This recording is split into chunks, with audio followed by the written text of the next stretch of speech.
எனது அருமை தமிழ்த்தாய் உறவுகளுக்கு இனிய மாலை வணக்கம். ஸோ இந்த காணொளி எதுக்கு அப்படின்னு கேட்டிங்கன்னா, ரெண்டு முக்கியமான விஷயத்துக்காக இந்த பதிவு நான் போடுறேன். ஒன்று பார்த்தீங்கன்னா வெளிநாட்டில் வேலை வாங்கி தரேன், இல்லை பார்த்தீங்கன்னா வெளிநாட்டில் போய் வேலை பார்த்தா நம்ம குடும்பத்தை காப்பாற்றிடலாம் அப்படின்னு சொல்லிட்டு தமிழ்நாட்டு இளைஞர்கள் அதிகமான அளவுக்கு பார்த்தீங்கன்னா வெளிநாட்டுக்கு போகிறாங்க. ஸோ போகிறதுல தவறு இல்லை. ஆனால் இங்கே இருக்கக்கூடிய பார்த்தீங்கன்னா இந்த மீடியேட்டர்ஸ் ஏஜென்ட் என்ன பண்ணுறாங்க அப்படின்னு கேட்டிங்கன்னா, முறையான பார்த்தீங்கன்னா அந்த வேலைக்கான ஒரு சர்டிஃபிகேட்ஸோ இல்லை வேலைக்கான வீசாலையோ பார்த்தீங்கன்னா அவங்கள அனுப்புறது இல்லை.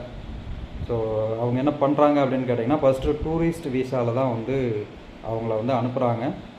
அங்கே போய் நீங்கள் வேலை கன்ஃபார்ம் பண்ணதுக்கப்புறம் பார்த்தீங்கன்னா உங்களுக்கு பர்மனெண்ட் வீசாவோ இல்லை பார்த்தீங்கன்னா வேலைக்கான வீசாவோ கொடுப்பாங்க அப்படின்னு சொல்லி ஒரு பொய்யான ஒரு விஷயத்த சொல்லி பணத்துக்காக ஸோ மக்களை பார்த்தீங்கன்னா இளைஞர்களை பார்த்தீங்கன்னா பெரிய அளவுக்கு அவங்களுடைய குடும்ப சூழ்நிலையை காரணம் காட்டி பார்த்தீங்கன்னா வெளிநாட்டுக்கு வேலைக்கு அனுப்புகிறாங்க. அங்கே போகிற இடத்துல என்ன நடக்குது அப்படின்னு கேட்டிங்கன்னா, போய் தொடர்ந்து ஒரு இடத்துல வேலை செய்ய முடியாமல் வேறு இடங்களுக்கு தங்க வைக்கிறது, உணவு சரியாக கொடுக்காம, பாதுகாப்பு இல்லாமல் அடித்து துன்புறுத்துறதுக்கான வேலைகள் பார்த்தீங்கன்னா இப்போ பெரிய அளவுக்கு இந்த 6 மாதத்தில் பார்த்தீங்கன்னா நடந்துகிட்ருக்கு. ஸோ அதுக்கான ஒரு விழிப்புணர்வு தான்.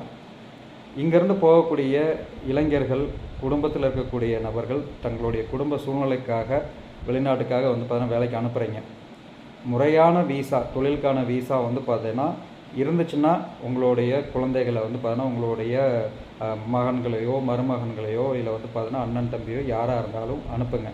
அதில் எந்த தவறும் இல்லை. இப்போ சமீப காலமாக நிறையா பார்த்தீங்கன்னா வெளிநாட்டுகளில் சிக்கிய இளைஞர்களுடைய வீடியோவெல்லாம் நம்ம பார்த்தீங்கன்னா வலைதளங்களில் பார்க்கும்போது ரொம்ப கஷ்டமாக இருக்குது. நமக்கு பணம் முக்கியம்தான். அங்கே போய் பார்த்தீங்கன்னா நம்மளுடைய இளைஞர்களை பிடிச்சி வச்சுக்கிட்டு பணம் கேட்டு மிரட்டுறதா 2 நாளைக்கு முன்னாடி செய்தி பார்த்தேன். அது உண்மைக்குமே மனசு ரொம்ப பார்த்தீங்கன்னா வேதனைக்கு ஆளாகுது.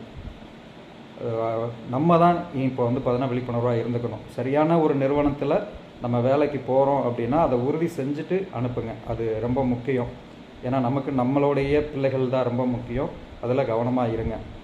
அதே மாதிரி பார்த்தீங்கன்னா இந்த வெளிநாட்டுக்கு அனுப்புகிறேன்னு சொல்லக்கூடிய இந்த ஏஜெண்டுகள் உங்களுடைய பண தேவைக்காக பார்த்தீங்கன்னா ஒரு தவறான இடங்களுக்கு பார்த்தீங்கன்னா நம்மளுடைய இளைஞர்களை பார்த்தீங்கன்னா வேலைக்கு அனுப்பிச்சிடாதீங்க.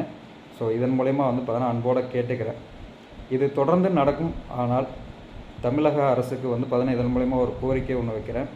போலியான ஏஜெண்டுகள் பார்த்தீங்கன்னா வேலைக்கு அனுப்பி பார்த்தீங்கன்னா நிறையா பார்த்தீங்கன்னா இளைஞர்கள் வெளிநாட்டில் பார்த்தீங்கன்னா பாதிக்கப்பட்டுருக்காங்க.